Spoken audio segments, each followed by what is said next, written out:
Programme میں ایک بار پھر خوش آمدید سر. وفاق کی حکومت کا یہ بھی اعتراض ہے نا کہ دہشت گردی کے خلاف جنگ میں تمام سٹیک ہولڈرز کو سیم پیج پہ ہونا چاہیے. ان کا خیال یہ ہے کہ بار بار کوشش کی گئی ہے صوبائی حکومت کو سمجھانے کی کہ ایک پیج پہ آ جائیں, بٹ آپ ایک ڈفرینٹ لائن لے کے چل رہے ہیں. تو کہہ رہے ہیں کہ یہ بھی بڑا پرابلم ہے, جب تک صوبائی حکومت ساتھ نہیں کھڑی ہوئی وفاق کے اس جنگ کو جیتنے میں پرابلمز آتی رہیں. یہ جو پالیسی شرازی صاحب پالیسی کا جو ڈفرنس ہے, اگر ان کو یہ پلی بھی ہے تو ہم تو یہ کہہ رہے ہیں کہ 20 سال سے آپ ملٹری آپریشن یہاں پہ کر رہے ہیں. ان ملٹری آپریشن سے یہاں پہ امن و امان قائم نہیں ہوا. اگر امن و امان ان ملٹری آپریشن سے ہوتا تو یہ 2-3 سال پہلے 10 سال پہلے ہو جاتا. آپ 20 سال سے یہاں پہ ملٹری آپریشن کر رہے ہیں, لوگوں کو در بدر کر رہے ہیں. 80,000 شہادتیں ہم نے دی ہے, اربوں ڈالر کا ہمارا نقصان ہوا ہے. آپ ابھی بھی اس پالیسی کے ساتھ سٹک ہے جو ایک ناکام پالیسی ہے. اس پالیسی میں چینج آنا چاہیے. ہم نے اپیکسی کمیٹی میں بھی اس پہ بات کی, ہم اپنے جلسوں میں بھی یہ بات کرتے ہیں. جب بھی ہماری ان سی میٹنگ ہوتی ہے دہشت گردی کے حوالے سے, امن و امان کے حوالے سے, تو ہم اس پالیسی کو کرٹیسائز کرتے ہیں. ہم چاہتے ہیں کہ یہاں پہ جو ہمارے قبائلی مشران ہیں ان مذاکرات کو ایک موقع دینا چاہیے. یہاں پہ جو ہماری قبائلی مشران ہیں ان کا ایک جرگہ بنانا چاہیے, ان کو اختیار دینا چاہیے. ہم نے پہلے بھی دیکھا کہ اس اختیار سے, اس مذاکرات سے ہم نے کافی چیزیں حاصل کی ہیں. آپ نے in the end of the day table talk پہ ہی آنا ہے. تو طاقت کا جو آپ استعمال کر رہے ہیں یہ کسی چیز کا حل نہیں ہے, صرف ڈفرینس اوپینین یہ ہے.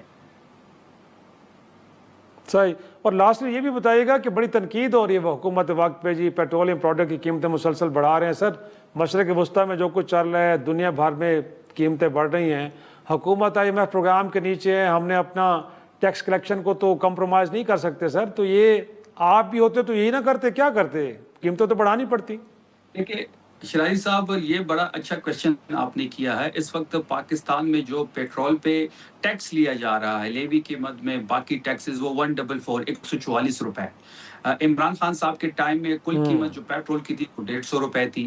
پھر آپ یہ دیکھیں کہ عمران خان صاحب کے ٹائم میں عالمی منڈی میں جو پر بیرل تھا وہ $120 کا تھا. آج بھی اس جنگی صورتحال کی وجہ سے $103 پہ ہے, لیکن پاکستان میں آج ڈیزل اور پیٹرول کی پرائسز 415 ہیں.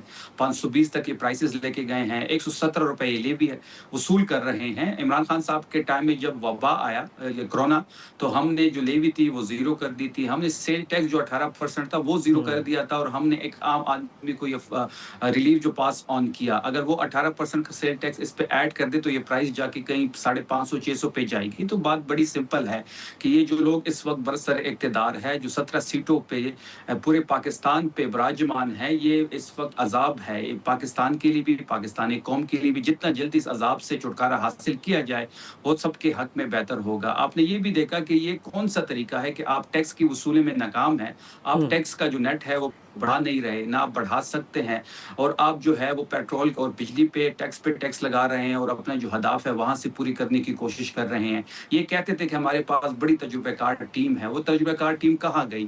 آج کسی ایک سیکٹر میں شرازی صاحب یہ بتا دیں کہ انہوں نے ترقی کی ہو. جس دن سے عمران خان صاحب کی حکومت گئی ہے وہاں کے فگرز اٹھا لے اور آج کے فگر اٹھا لے, میں ان کو چیلنج کرتا ہوں کسی ایک سیکٹر میں, اب کون سا سیکٹر یہ اٹھا لے اور ہمیں دکھا دے کہ ہم نے یہاں پہ ترقی کی ہے. GDP ہم نے 6% پہ چھوڑی تھی, آج 2.7% پہ ہے. ایکسپورٹ جو تھی اس وقت پاکستان کی سب سے زیادہ تھی, پاکستان کی تاریخ میں ایکسپورٹس کا جو فگر تھا وہ سب سے زیادہ تھا, آج سب سے کم ترین سطح پہ ہے.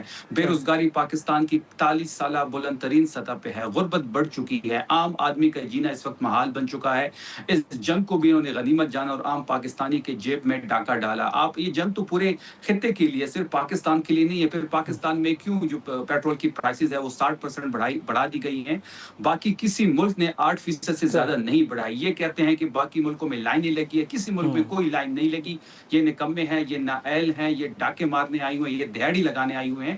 ان کا مقصد صرف اور صرف اپنے اکاؤنٹس بھرنے ہیں, اپنے جائیدادیں بنانی ہے, اور جو ان کو لے کے آئے ہیں وہ اس کے ذمہ دار ہیں. آپ 9 اپریل کو جو رجیم چینج ہوا تھا, بیرونی سازش اندرونی غداروں کے ساتھ مل کے, اس کے جو نتائج ہے وہ پورے پاکستان آج بھگت رہا ہے.